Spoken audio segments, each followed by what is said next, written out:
बहुत पहले की बात है। एक नगर हुआ करता था जहां के राजा बहुत बुद्धिमान थे।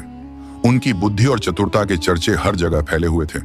राजा हर किसी को सोच समझकर ही कुछ बोलते थे और कभी भी आरोपी की बातों को सुने बिना कोई फैसला नहीं सुनाते थे। राजा की बुद्धिमानी के चर्चे हर जगह मशहूर थे। आसपास के राज्य के राजा, रानियां व राजकुमारी आदि उनसे ईर्ष्या करते थे। इसी जलन की वजह से कई राज्यों के राजा, रानियों और राजकुमारियों ने राजा की बुद्धिमानी की परीक्षाएं लेने के लिए अलग अलग तरकीब निकालते थे।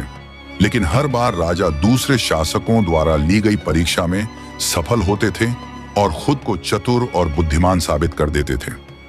एक दिन राजा की बुद्धिमत्ता परखने के लिए एक राजकुमारी आई। उसके हाथ में 2 फूलों की माला थी। उन दोनों मालाओं में एक असली थी और दूसरी नकली। उन दोनों माला को देखकर कोई नहीं बता सकता था कि असली कौन है और नकली कौन। राजकुमारी ने दोनों मालाओं को राजा के सामने रखा और कहा, हे राजा, अगर आप इतने बुद्धिमान हैं तो ये बताएं, इनमें से असली फूलों की माला कौन सी है।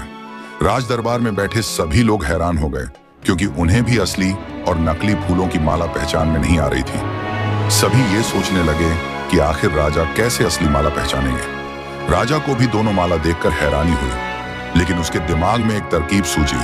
उन्होंने तुरंत अपने सेवक से बोला, बगीचे की खिड़कियां खोल दो। सेवक ने जैसे ही खिड़कियां खोली तो बाहर फूलों पर बैठी मधुमक्खियां उड़ाकर अंदर आने लगी। राजा कुछ देर मधुमक्खियों को देखते रहे।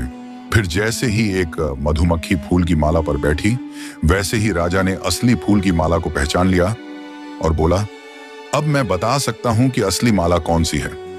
राजा ने उसी समय असली फूलों की माला की तरफ इशारा किया जिस पर मक्खी बैठी थी।